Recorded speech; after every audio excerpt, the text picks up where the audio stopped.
So கொல்கட்டாவில் வந்துட்டு தங்க்ரா அப்படின்னு ஒரு இடம் இருக்கு. இந்த இடத்துல வந்துட்டு ஒரு சைனா டவுன் அப்படின்னே சொல்லுவாங்களாம். அப்படியா? ஏன்னா அங்க சைனீஸ் பீப்புள் வந்து நிறைய பேர் வந்துட்டு குடியிருப்பாங்க அப்படிங்கிறது வந்துட்டு எல்லாருக்குமே தெரிஞ்ச விஷயமா இருக்கு. ஸோ அப்படி அந்த இடத்துல வந்து குடியிருந்த ஒரு சைனீஸ் கப்புள் வந்து என்ன பண்ணிருக்காங்க, அந்த ஏரியால இருந்தக்கூடிய ஒரு காளி டெம்பிள் இருக்கு.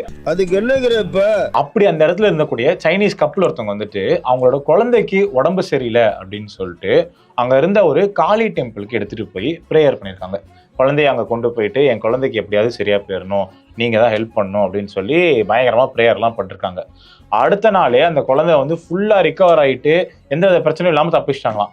ஸோ அப்பையில இருந்து என்ன பண்ண ஆரம்பிச்சாங்க, சைனீஸ் கப்புள் வந்துட்டு ஓகே இந்த காளிக்கு வந்துட்டு நாங்க வந்துட்டு எங்களோட சர்விட்யூட கொடுக்குறோம் அப்படின்னு சொல்லி இந்த கோவிலுக்காக நாங்க சேவை செய்யறோம் அப்படின்னு சொல்லி பண்ணிட்டு வந்துட்டு இருந்திருக்காங்க. ஸோ அப்படி இருக்கப்போ அவங்களோட ட்ரெடிஷன்ல இந்த நூடுல்ஸ் வந்துட்டு ரொம்ப ஃபேமஸான விஷயம். எப்ப பார்த்தாலும் சோறு சோறு சோறுன்னு. ஸோ அவங்க வந்துட்டு இந்த நூடுல்ஸை வந்துட்டு அங்கிருந்து கொஞ்சம் கொஞ்சமா கொடுக்க ஆரம்பிச்சிருக்காங்க. மக்கள் எல்லாருக்குமே வந்து வரவங்க எல்லாருக்குமே நூடுல்ஸ் கொடுப்போம் அப்படின்னு சொல்லி கொடுக்க ஆரம்பிச்சிருக்காங்க. இந்த வீடியோ உங்களுக்கு பிடிச்சிருக்கும்னு நம்புறேன். இது போல இன்னும் நிறைய வீடியோஸ் பார்க்கறதுக்கு மறக்காம சதேஷ் மித்ரன் சேனலை சப்ஸ்கிரைப் பண்ணிக்கோங்க.